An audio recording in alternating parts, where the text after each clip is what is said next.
সুপ্রভাত। রোজকার মতন আজকেও কিছু ইতিবাচক বিচারের খোঁজে প্রকৃতির শরণাপন্ন হইয়া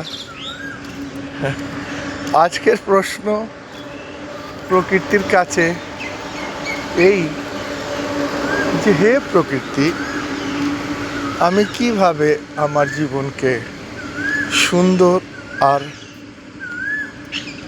সুখী করতে পারি। প্রায় সঙ্গে সঙ্গে বললেন প্রকৃতি,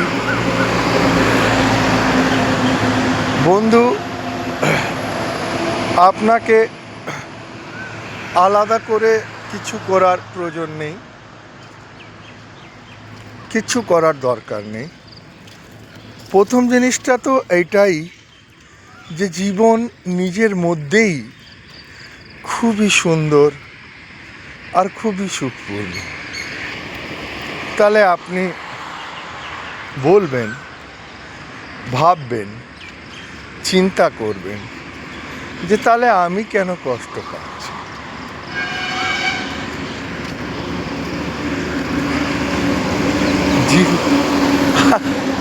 আপনি কষ্ট পাচ্ছেন কেন কি আপনি আপনার জীবনের তুলনা অন্যর সঙ্গে করা শুরু করে দিয়েছেন। যখন আপনি আপনার জীবনের তুলনা অন্যর সঙ্গে করেন, তখন আপনি তিনটে খুবই গুরুত্বপূর্ণ বিষয়কে এড়িয়ে যান।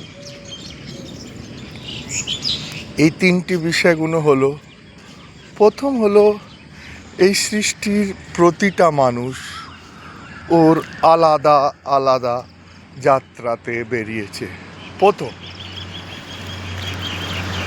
দ্বিতীয় হলো প্রতিটা মানুষের চ্যালেঞ্জ, বাধা, কষ্ট আলাদা আলাদা আছে। আর তৃতীয় আর সব থেকে বেশি গুরুত্বপূর্ণ হলো প্রতিটা মানুষ আলাদা আলাদা সময় ক্ষেত্র দিয়ে এগিয়ে যাচ্ছে। কিন্তু যখনই আপনি তুলনা করেন, ওই তুলনাটা আপনার ঊর্জাকে ক্ষয় করে আর আপনাকে দুঃখী করে তোলে। বন্ধু, জীবনকে নিখুঁত হওয়ার পরে আমি সুখী হব, এই চাহিদাটা আপনাকে সব সময় বিরক্ত করে থাকে। তাই যা আছে তাকে স্বীকার করুন, চ্যানেলকে লাইক আর সাবস্ক্রাইব করুন।